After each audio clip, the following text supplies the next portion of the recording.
Oh, Utah. I'm sorry. It's from another country. They're all those square states. Yes.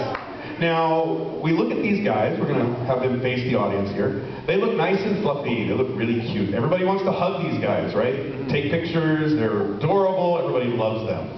There are certain things about them, but we do know they are costumes. As much as we keep the magic alive, these are not things growing out of their skin. So when you have fluffy suits, as Digby and Shay are, we'll talk about Cryo in just a moment because this is a little different situation. But Digby and Springstar and Shay have suits with false fur. You do not want to, people love to come up and say, let me give you scritches, and they start doing this to their fur. Causes matting. Does anybody know how much these costumes cost? Thousands of dollars. Okay, so we're going to start. Let's say these three guys right here. What do you think the average price of these three suits are? $4,000.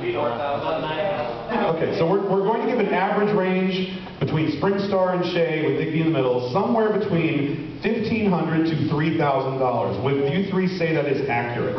Yeah. Okay, now Cryo, so front and center please. How much do you think Cryo costs? $14,000.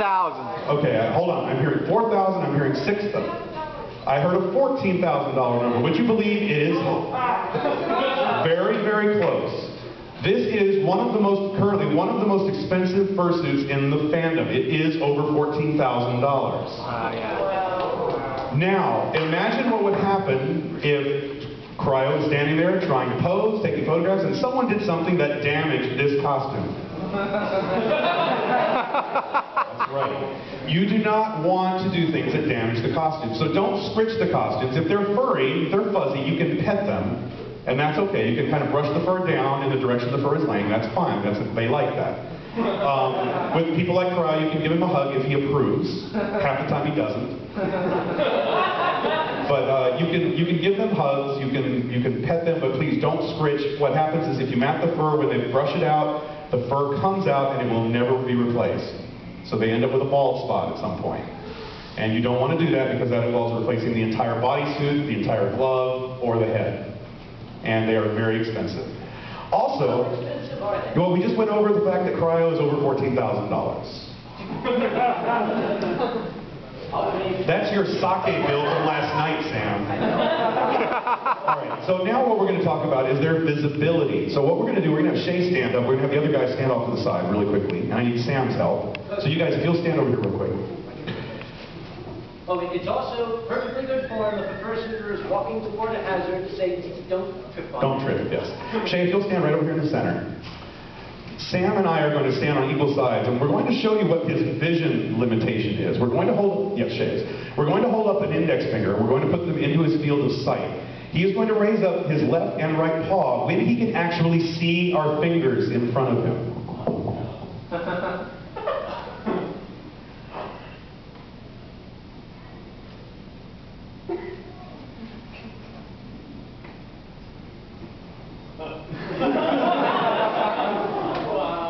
This is what he can see. Tunnel vision. In this group, he has extreme tunnel vision. Most fursuiters have this same problem. They cannot see things that might start running at them from a side.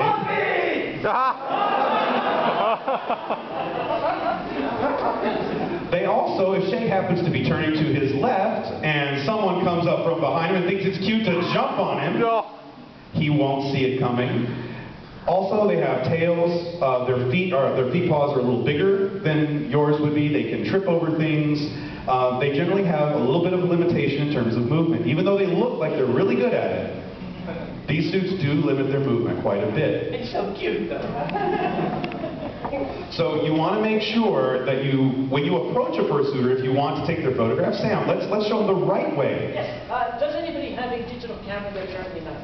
An easy-to-operate digital camera. Easy to operate. So we're going to ask what the appropriate way is. This is the appropriate way to ask a fursuiter for a photograph. All right. And then we're going to have the other guys come up and we're going to do a little bit of what some of their hand signals, their body signals are. Hey, excuse me. Hey, puppy, can I have a picture? Great. Give me a pose. Click. Great. Oh, it worked, yay! All right, now, Shay, face the audience. What is an inappropriate way of taking a photograph with a flash? Oh, hey, let me do. Can I have a picture? Okay, get ready. Okay, hang on. Keep the hooks. Wait. It's charging. Wait. Wait. Okay. Oh, shit, it went off.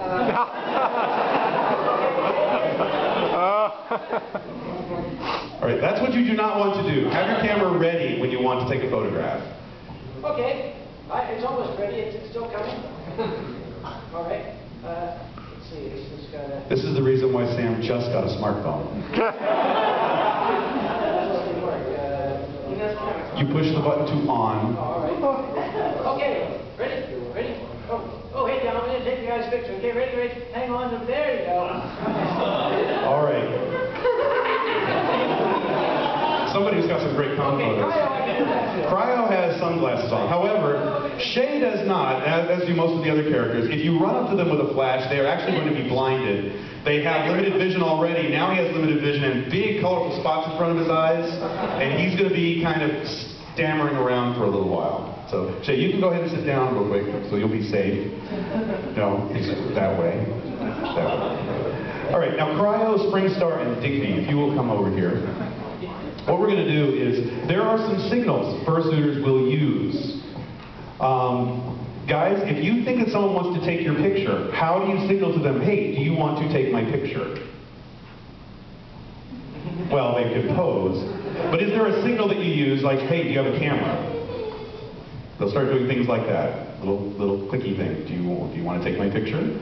Now, if someone asks them, can we take your picture, but you're in a hurry, you need to go somewhere really fast, what do you do? Shoot them. Yeah. They'll either say that, what if you're too hot? You see a fursuiter doing that, do not stop them. It can be really dangerous, actually, if they're fanning themselves and saying I need to go somewhere. If you say, I'm very happy, you can take me to the bar and buy me a drink.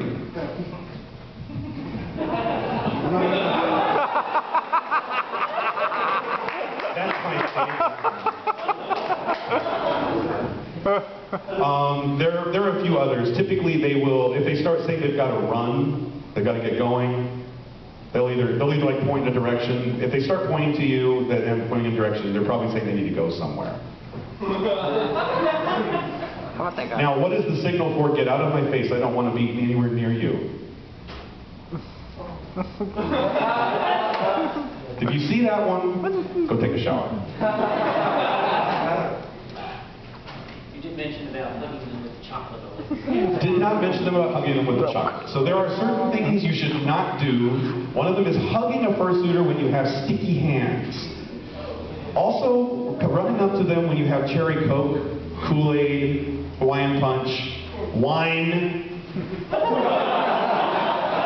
Things that stain are not a good idea because they do not have the capacity to really clean them while they're here at the hotel, so it will ruin their convention experience. If you're going to do something if you want to hug them and you have stuff in your hand, put it down. If it's something you're afraid of putting down on the ground, you probably shouldn't be hugging them in the first place. That is actually a bit of a segue into a request we had from security about putting things down. Yes. We are... Go ahead and stand over here to the side, guys. Yeah. We are a very familial community. We've got a tremendous sense of community here. That doesn't mean that everybody here is honest. A special request from security. If you're going to go to the dance, please do not take off your shoes, put your wallet in your shoes, and leave it sitting in the middle of the concourse, and then come crying to us and say somebody stole my wallet. Please do not take your $3,000 camera and leave it sitting on a table in the zoo for 4 hours and then come crying to us, somebody stole my camera. Or laptop. 90% of the time, it didn't get stolen, it got taken to the lost and found. Because 90% of the people are honest. If you lose something, go to one of the 2 convention operations offices. Crawford Room upstairs, or room 309 in the convention center. We probably have it. We have, to the best of my knowledge, only had 1 actual incidence of actual theft in the 15 years that Anthrocon has been operating.